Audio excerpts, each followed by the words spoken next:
Hello and welcome to the Core Dog Experience. We're here talking Buckeyes, talking college sports. You know how I do it, but before we get started, please hit that like button.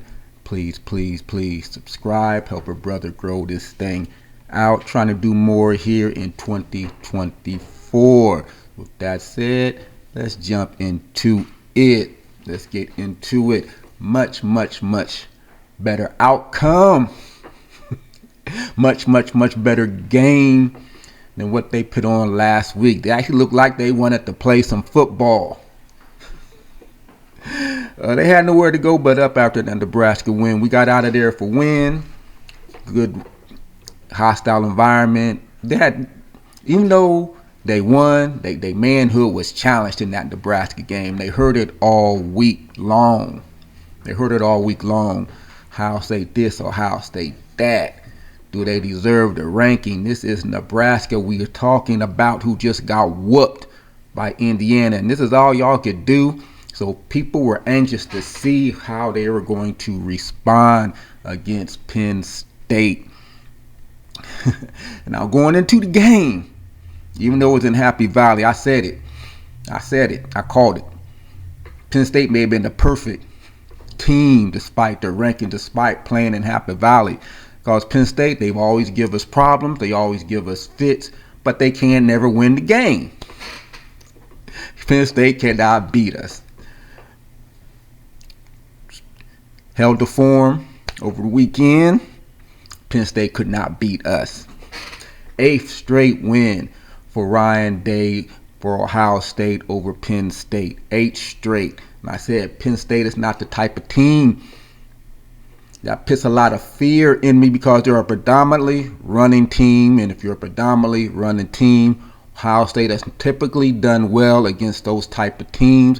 So I was not that worried. A little bit, because they did not look good. They ain't look good. Think I ain't the only one that wasn't worried, just a little bit. But typically, Penn State play us tough.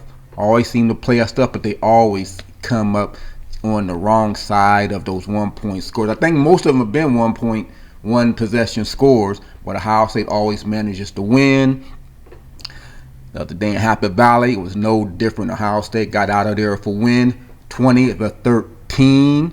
And actually, the game wasn't that close, if you want to be honest. I'm just being honest. We left some points on the board. Yeah, they left.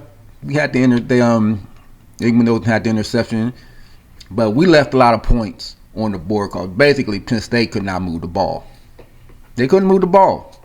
The defense, we're gonna talk about the offense, we're gonna talk about the defense, but just in general, Penn State could not move the ball. The defense balled out again. Didn't give up not one offensive touchdown. And they were hearing it after that Oregon game, but they've come up big against Nebraska and now Penn State on the road, number 3 team. That's the number 3 team, y'all. That was number 3 team. Penn State undefeated. Number 3 team. Number 3 team in the land. Ohio State goes in there.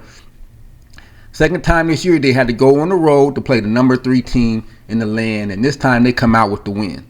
20-13. So hats off to Ohio State. They had, like I said, their manhood was challenged. They played this game the way Nebraska played Ohio State last week. Like Nebraska got embarrassed against Indiana, and they put up a dog fight. Ohio State, even though we won, they came out here with a little bit of egg on their face. What are y'all going to do? The offensive line banged up. Y'all could not block Nebraska. What you going to do with Penn State's line, which technically is better than Nebraska's line, and y'all couldn't do anything against Nebraska's defense.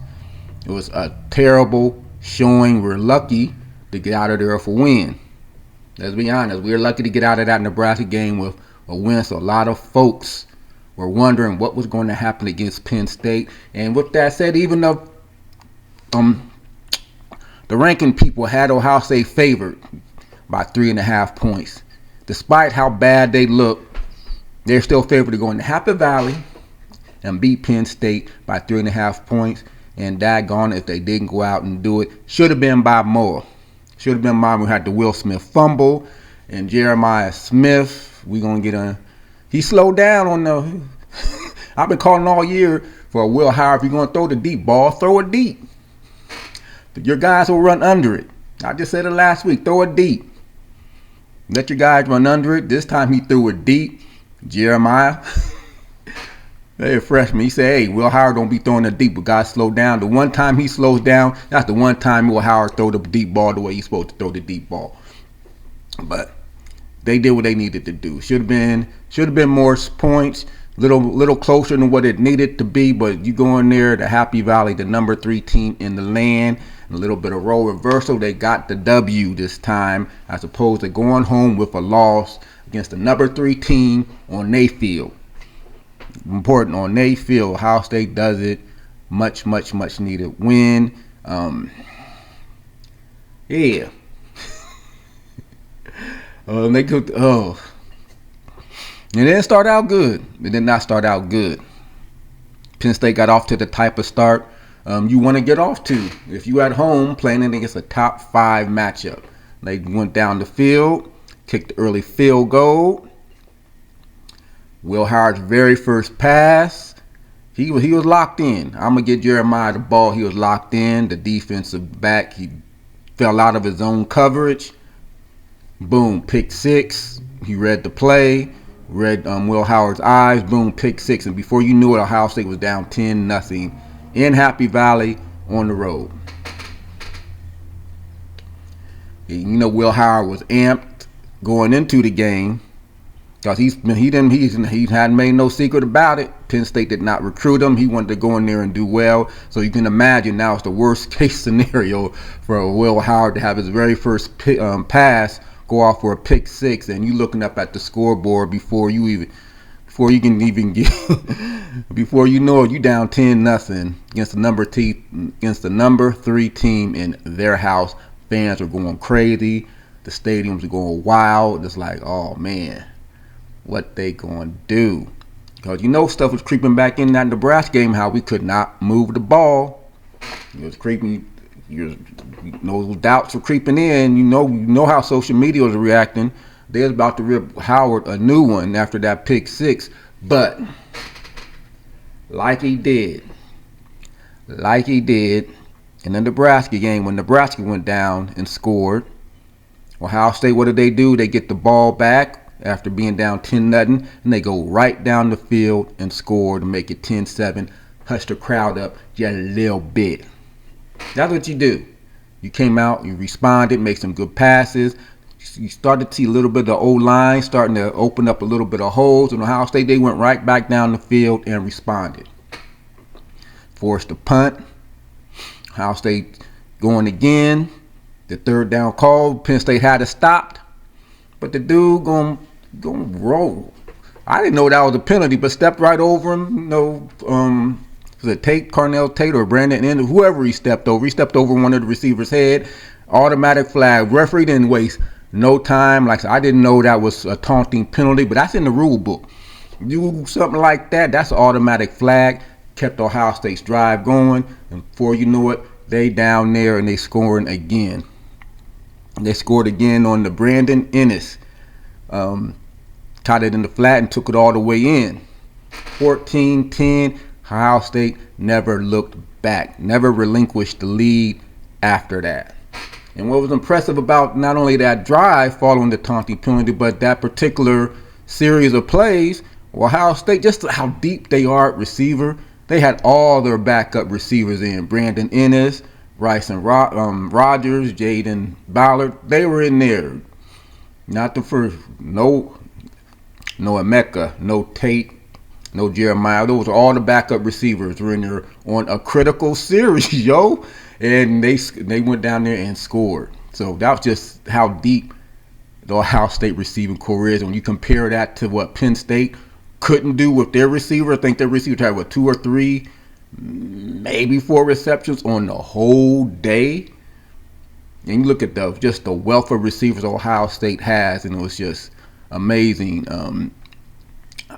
Just amazing how deep we are at receiver. Got that touchdown, go up 14-10, and surprisingly enough, our last touchdown of the day. The rest of the day was filled with field goals. Field goals the rest of the day, but hey, I will take it. I will take it. And so let's break it down. Let's break it down. The offense. The offense. We're gonna talk a lot about that offensive line, but the offense, like I said, Will Howard had the pick six, bounced right back, go down, get the 7 points, get this defensive stop, aided by a penalty, go down 14-10. Offensive lines, they started in that second quarter. You could see them starting to control the line of scrimmage some, and you was wondering how the line was going to perform because they did not look good against Nebraska. They did not look good. Had a Carson Hinesman sighting. Yes, he was in the doghouse because ever since that Missouri game, they who let the dogs out? Hey, I don't know, but he got out the doghouse and he blocked his butt off. That offensive line was on point. And we're gonna talk about that offensive line because they are not more on point in the course until the end of that game. But Quishon Trevion running hard, blocking hard, making some key blocks throughout the whole course of the day. Offensive line started to open up holes. Offense not flashy, not the down the field stuff you had come to expect, not throwing the ball all over the place. And like Ryan Day said, we got to fix that offensive line. And whatever they did throughout the week, they better keep that going because the line actually looked good. Looked like a competent offensive line for once. And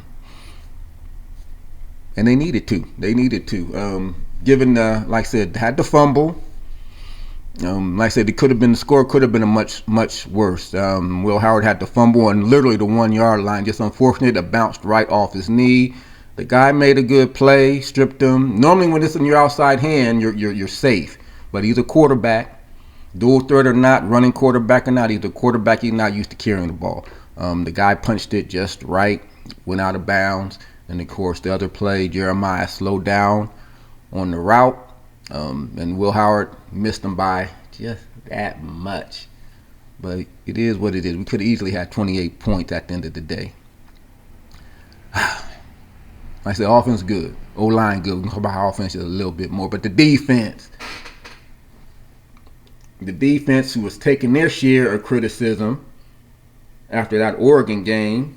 I don't know if it's the defense per se, the secondary per se, or just Denzel Burke per se following that Oregon game. Because we gave a lot of yards in that Oregon game. Of course, it's Oregon at their spot, and they got a passing game that can pit fear in the folks, and they little house stayed up.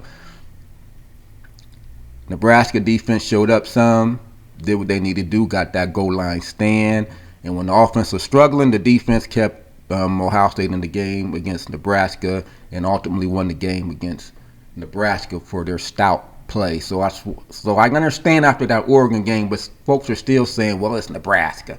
It's Nebraska, They still want to get the defense they props because it was Nebraska. And it was in our house. They should have done that. They were expected to do that. We got that yeah, but crowd, Always going to have that yeah, but crowd. Yeah, but that was Nebraska. What they going to do against Penn State? Especially when they found out that Drew was going to play. Because it was up in the air if he was going to play or not because he hurt himself in that SC game. Like I said, was a non-contact injury. So those are always scary. But he played. He balled out and toughed it up and he played. So they had the quarterback in there. They had that running game that folks are that talked about all year. They got the two good, outstanding running backs. And so what Jim knows going to do, they got the offensive line, and people been knocking our defensive line. Not so much the interior. I don't think it's just we ain't getting pressure on the quarterback. That's the big thing. We don't get pressure on the quarterback. But we're like one of the leaders yardage-wise in defense minus the sacks. Yes, you would want more sacks, but you're getting the pressure as you're forcing some bad throws at times. So people are wondering what was the defense going to do. That was Nebraska. Now you got Penn State in their house. Good offensive line, good running backs, and Drew's having him a good year. Cancel the noise. Ohio State shut them down. They shut them down. They got the drives, held them to field goals. They got the field goal in the first half. They know the 2 field goals in the first. Well, 1 field goal first half, 1 field goal second half, and the defensive score, the defense the pick 6. And that was it. That was their scoring. They couldn't do anything against our offense. Against our defense. Our defense was stout. They could not run the ball. Like I said, running teams do not scare me as much. We shut down running teams. Iowa, we shut down Caleb Johnson. Penn State, we shut their running backs down.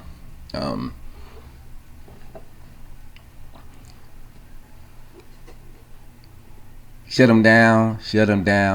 Anytime you got those 2 running backs, but the leading rushers are the tight end, Tyler Warren, very versatile, but he a tight end. He ain't the running back. And then the quarterback. Not a running quarterback per se, but Drew Aller was one of the leading rushers. Tyler Warren and Drew Aller were the leading rushers when you got Singleton and Katron Allen in the backfield. I will take that all day, every day. Every day. If those are the 2 leading rushers, the quarterback who ain't a runner, he got through on some broken plays because the pressure got to him. They didn't have contain. I would take that because Drew Aller, for the most part, ain't going to hurt you with his legs the way some of these other dual threat quarterbacks is, because he's really not a dual threat quarterback. He just took advantage of what was there. That's what you take advantage of, what is given to you. So he did. And then, of course, the tight end basically got loose on 1 big running play. But that was it. They shut down the running game. Like I said, the leading rushers were Aller and Warren. 31 and 47 yards from your tight end running the ball. Basically got 19 or 20 of it on 1 play. And Drew Aller, who was able to escape and move around the pocket. That was it. The running backs did not do nothing for Penn State because they couldn't open up holes because our defensive line was that stout. We won the line of scrimmage offensively and defensively. They said the boys came to play. You hold that team to 2.3 yards per rushing attempt, you're doing something. Yeah, we only got him sacked twice, but he had to move around a lot, made him very uncomfortable, and plus that's when he took off. But the defense came to play. Hats off to Jim Knowles and the defense. We want to give them crap when they do bad. Got to give them a hands up and clap when they do good. Can't do it one without the other. You can't do one without the other. And then the defense, again, 2nd week in a row. Goal line stand in this way, and they needed both of them. They needed against Nebraska, and again in this game. Penn State in the red zone, first half. To close out the half, Igmanosin gave up the big pass play to let him get down there to begin with to the 3-yard line. But the very next play, was that not the interception of the year? Very well could be the interception of the year. The juggling catch, he got his foot down just in time, secured the ball. That was a play. That was a good play because, Grabby, Igmanosin, I call him Grabby because he'll grab you. Igmanosin will grab the hell out of you. They had him practicing their mittens, y'all. They'll wear other pop for Davidson. Grabby some Igmanosin because he will grab the hell out of a receiver. I probably don't get more holding calls against him because he will grab the hell out of a receiver. But you think if he can grab a receiver, he can grab a hold of the football if he get a chance. And he grabbed and held on to that football to get that interception to close out the half, which was a much needed interception. So they stopped him in that red zone attempt, and of course, again, to close out the game, Tyler Warren gets loose. He's a good player, y'all. Good player. But he didn't really do much. He had a couple big chunk plays because Caleb Downs was pretty much shadowing him. Caleb's a baller, boy. He pretty much shut Warren down for the most part. I think he pretty much shadowed Tyler Warren, and Caleb Downs did his part. Outside a couple big plays, Penn State was trying to, frankly, even emphasize we need to get Tyler the ball. Now with Caleb on him, he got a couple, but I don't think they utilized him the way they really wanted to. Because he just wasn't available because Caleb Downs had him on lockdown. But he got him down there. In fourth quarter, to set them up, about 10 minutes or so to go. Anyway, close out the fourth quarter. They were down there on the goal line. Penn State just thought they were going to run it right up the gut. Nope, not on first down, y'all didn't. Same play. Second down. Nope, y'all ain't get it that time. Third down. Same play. Talking about creativity. They ain't had none. They ain't had none. 3 straight plays up the middle. I guess they figured since Tyleek ain't in there, because Tyleek was not in there on that goal line stand. It was McDonald, I think, but it wasn't Tyleek Williams. That's how stout they are. Ryan, they said they wanted to rotate the D-line a little bit more. Now, I don't know if that was the plan. I think Tyleek did get a little nicked up, and they had someone else in there, but it didn't matter. They stuffed the run 3 straight plays, and then on fourth down, they tried to hit your boy Tyler Warren in the thing, and he was blanketed. Fourth down, stop, goal line stop again. Second straight week for that defense. So give your hats off to Jim Knowles, because he's been taking crap, and the defense. Goal line stand when the defense needed to make a play. That's what you do. You may give up some stuff in between the 20s, but when it's time to make a play, Ohio State made the plays. They made the plays. This game, Igmanosin with the interception in the first half, and the goal line stand in the second half. The defense making plays when they needed to make plays. They got the sacks. When they needed to get sacks, they got sacks. Timely sacks. Only gave up 6 points. 2 field goals. That's it. 2 field goals at the number 3 team in their house with the crowd going crazy. They could not score against our defense. I think Joe Klatt even mentioned the last 7 quarters, Penn State has not scored an offensive touchdown. I did not know that. We just got Penn State's number. Ryan Day has James Franklin's number, and I don't know.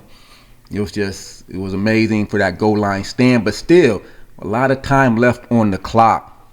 Over 5 minutes to go. Ohio State takes over at the 1-yard line. Now, I mentioned during that first half, Ohio State, you saw a little bit of Ohio State's coming together along that offensive line. And now it's like make or break. Make or break. What are we going to do? What is Ohio State going to do to get out of this hole from their own 1-yard line with 5 minutes? Quarterback sneak. I don't know why more teams don't do that coming out of the goal line, but he got a nice big chunk on that quarterback sneak coming off the 1-yard line. And then next thing you know, we just started mowing them down.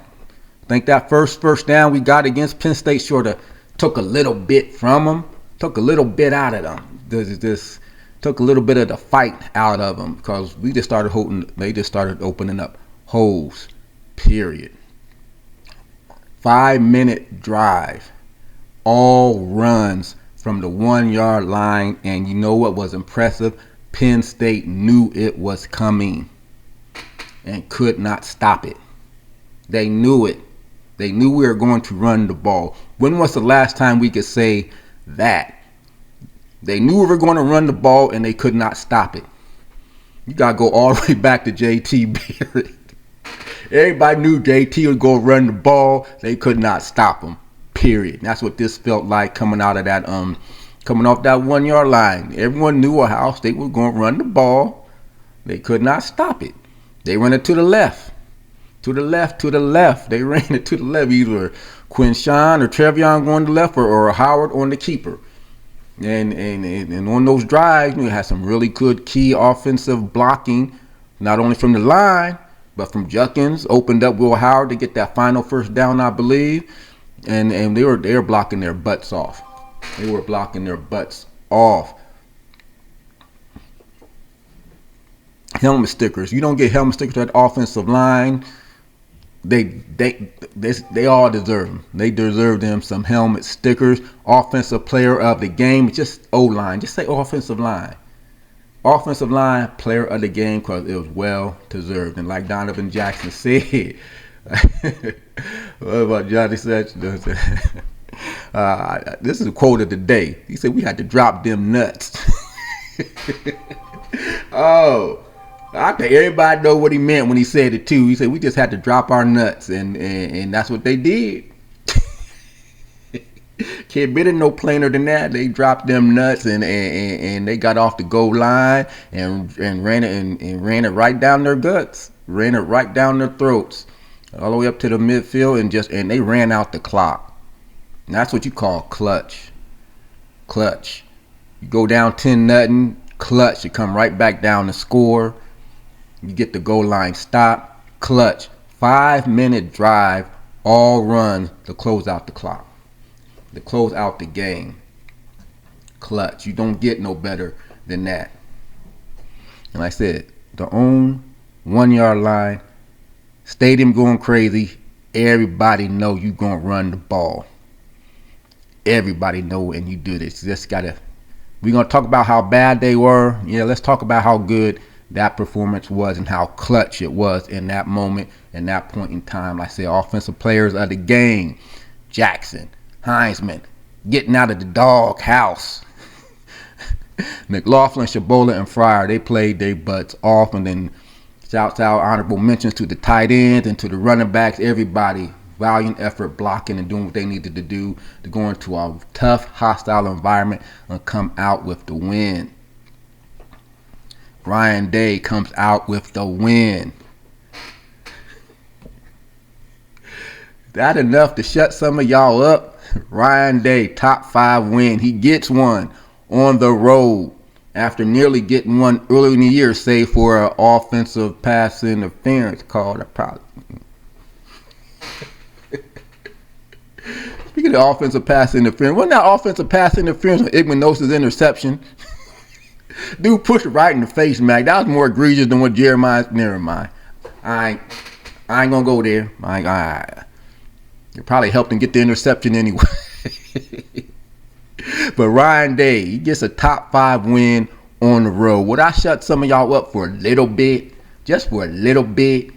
Because, we got Ryan Day. Well, Penn State, they just as mad as we are about Ryan Day, can you imagine how pissed off the Penn State fans are about James Franklin? We just don't hear about it as much. We don't hear about it as much in the national media because it's James Franklin and Penn State. They're not Ohio State. So Ryan Day, we hear all about this noise going around Ohio State. But us as Buckeye fans, you wouldn't know anybody else is on the hot seat. Y'all looking and people are saying the same crap about James Franklin that they be saying about that Ohio State fans say about Ryan Day. Ryan Day. We go in there and we get the win. And some people, how I said the yeah but crowd that I mentioned earlier. The yeah but crowd, they still, what are they going to take to make y'all happy? To fire Ryan Day, folks, they still want to fire Ryan Day because you know what? Penn State wasn't the top 3 team to begin with. They going to come up with something. Penn State should have been the top 3 team to begin with. So it don't matter. We still will fire Ryan Day. Like, come on now. Come on. He gets you the top 5 win on the road. Happy Valley, whiteout. Ohio State goes in there and wins, and the game shouldn't have been as close as it was. Give Ryan Day his props. Give Jim Kelly some props. Something that was good play calling. Like I said, the Mecca touchdown wide open in the first half, and then again Brandon Ennis wide open. That was set up by those runs they were doing. That's what happens when you get some good running blocking. You set teams up for those wide open pass plays. So kudos to Ryan Day. He got a win over a top 5 team on the road. Probably should have had 2. One's for a bad call, and he might have a chance to do it again with Indiana coming to town. That's the team that scares me. I ain't gonna lie. If they get past Michigan, which is coming up, I think they got Michigan next. I don't know where the game at, but if Indiana get past Michigan and blow them out the way they've been blowing everybody else out, that's going to be a good game. It might be another top 5 matchup for Ohio State. For all the crap Ohio State took about their non-conference schedule, they sure made up for it in conference because the Big Ten is just deep from top to bottom. Top to bottom, and it's not fabricated rankings like they do for these SEC teams. I'm sorry, I said it. SEC teams be having some fabricated rankings just so these guys can say they beat a ranked team. But Penn State, they go down. They go down. You are undefeated no more. No more. We get to take that 0 off the end. Great game for Ryan Day. And no, they weren't fraudulent. That's a number 3 team in their house. Ohio State went in there and beat it. Give Ryan Day some slack. At least for another week. Because that's what y'all going to do. Y'all just waiting for him to mess up so y'all can get on them again. But for now, he's quieted the folks a little bit. Just a little bit. You know, it ain't the Yep Buck crowd, they ain't never happy. But for at least one more week, they quieted them for a little bit. I don't care if y'all think Penn State fraudulent or not. They're the number 3 team for a reason. But they go down. They ain't undefeated no more. The other undefeated team that went down, I think there were only 5. There were only 5 left. Only 5 undefeated teams left. 2 of them reside in the Big Ten, and they don't play each other. So if they, Oregon and Indiana, they can control their own destiny. So Ohio State still controls their own destiny because they got Indiana coming up. Ohio State wins out. A potential rematch with Oregon. It's going to be a good one. It's going to be a good one. Indiana, Ohio State's going to be for all the marbles coming up in a few weeks. The other undefeated, Miami. They talking about lucking out some of their games. Cal had them dead to rights. I saw that game. Cal had them dead to rights, but they find ways to win. So good thing for Miami. BYU, everyone's looking. That win over SMU looking much good, much looking better and better and better. But they are still undefeated. And Army, they'll probably be undefeated until they play Notre Dame, just like Navy was. So we'll see if they do any better against Notre Dame than what Navy did. But those are your 5 remaining top. Undefeated teams. Like I said, Pitt was undefeated. They took a shellacking against SMU. I said SMU looking good. That's going to be some interesting races in some of these other conferences. I think all in all, 6 or 7 ranked teams lost. I think the Big 12's a toss-up. A&M, people were just start getting high on some of these teams, SEC teams like these announcers and folks are want to do. Texas A&M go down and get beat by South Carolina, unranked South Carolina. So just inexplicable loss for Texas A&M just when they were getting ready to anoint them. But again, that's what they do with some of these SEC schools. The woes continue for some of the bigger name programs just from last season, like Michigan, from national champ to national chump. We got to take a shot at Michigan every now and then. They were supposed to be bowl eligible by now. At this rate, if they don't, I'm sure they're going to get the bowl eligibility. Instead, they got a shot against Indiana next week. That's going to be a good game. But if we're going to see how that goes down, I'm going to be real interested in that game. But even worse, Florida State, 13-1 to 1-11 or 2-10. Have you ever seen a bigger drop by 2 high profile programs than those 2 in one season? In one season, they just went from whoa to whoa. It was like, ugh, it's ugly what is going on there. But 6-7 teams ranked, don't affect the rankings a little bit. Of course, Penn State going to drop. You'll be interested to see what they're going to do with Georgia and Ohio State. Pretty sure Georgia is or is going to remain number 2. Just that SEC bias. And I know rankings don't mean nothing. They don't mean nothing. It's just the bias still. Will it ever go away? Because if that had been Georgia going on the road to beat the number 3 team in their house, Georgia might leapfrog all the way up to number 1 regardless of what Oregon's done. That's how the bias is. That's just how biased it is with this some of these SEC programs. They elevate them just to say they beat a ranked team. Ohio State should be ranked in front of Georgia. That's why Core Dogs, top 10. Got Oregon, number 1. To me, Ohio State. They only lost to the number 1 team in the land by 1 point in their house and was driving to go ahead for the go-ahead score till a controversial penalty, offensive pass interference. I ain't seen it called since. Anyway, they lost by 1 point on the road. Number 3 team, who's now the number 1 team. So I got Ohio State number 2, Georgia number 3, Miami. Don't know how they doing it, but they number 4. They still undefeated. And yeah, I got Indiana. Big Ten bias here. Indiana cause who they played. Don't matter. They blowing everybody out. Everybody. That's what you be wanting to see, right? That's what you be wanting to see.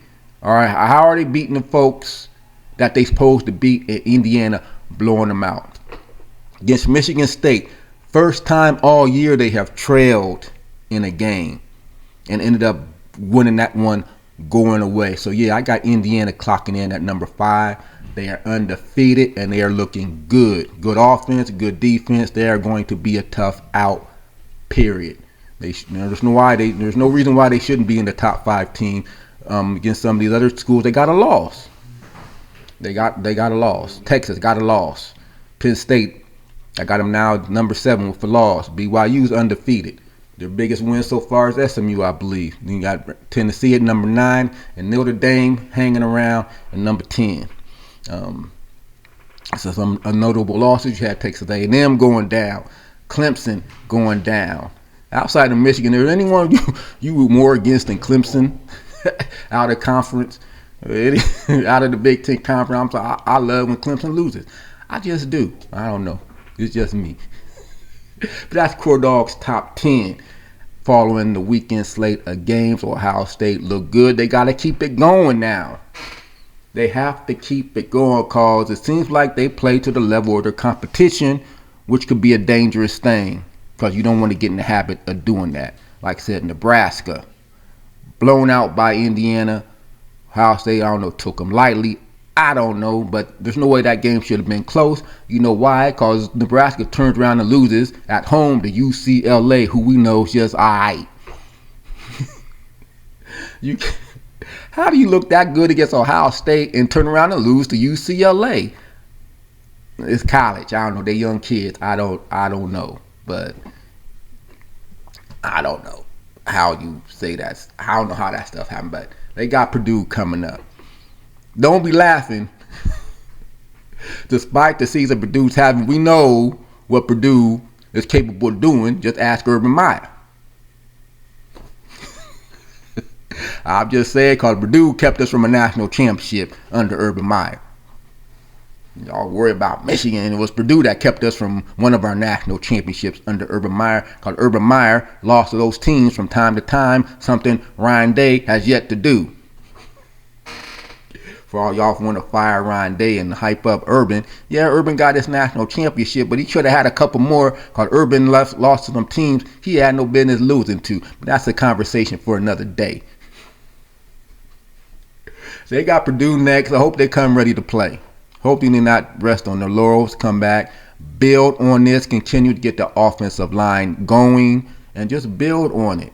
Build on it. You got winnable games these next 2 weeks and get ready for Indiana because Indiana is going to be a good game regardless of what happens to them in the Michigan game and up until that point. It's going to be potentially another ranked team, another matchup of ranked teams, potential top 5, another top 5 matchup for Ohio State if both teams can keep winning. So Ohio State got to keep winning too. You can't rest on your laurels. Can't play to the level of your competition, which might be getting the habit of doing if that Nebraska game's any indication. Purdue has not been a threat to anybody this year, so any letdown at all, you just can't let down against Purdue. I don't know how else to say it. If we don't beat them by at least 3-4 touchdowns, something is wrong. Something is wrong. Well, all our backups should be in by the start of the 4th quarter. That's all I'm saying. Can we get our backups in there? Can we get the Devin Brown, Julian Sand debate going? Because that's what it should come down to in the Purdue game. But they got to come ready to play. In other news, talk more than football. There's more going on at Ohio State. We play some other sports other than Ohio State. Basketball season getting ready to kick off. And for the first time ever, can you show some love to the Ohio State men's soccer team? Ranked number 1 for the first time since forever. Big Ten champions for the first time since forever. Our men's soccer team is doing their thing. So congrats to them. Good luck to them as the playoffs and get ready to start in the soccer thing. I don't know what they Final Four called. Might be the same thing. I don't know, but they getting ready. This won the Big Ten tournament, I believe. Got the Big Ten regular season championship. I think the Big Ten tournament's getting ready to start. So hopefully they will do well in that and retain their number 1 ranking and go into the soccer championship playoffs. So again, kudos to the men's soccer team for getting that number 1 seed and being number 1 in the Big Ten and win the conference championship. But with that said, you know how we do it to close things out. Hit that like, hit that subscribe, help a brother grow this thing out. And until next time, OHIO, go Bucks, I'm out.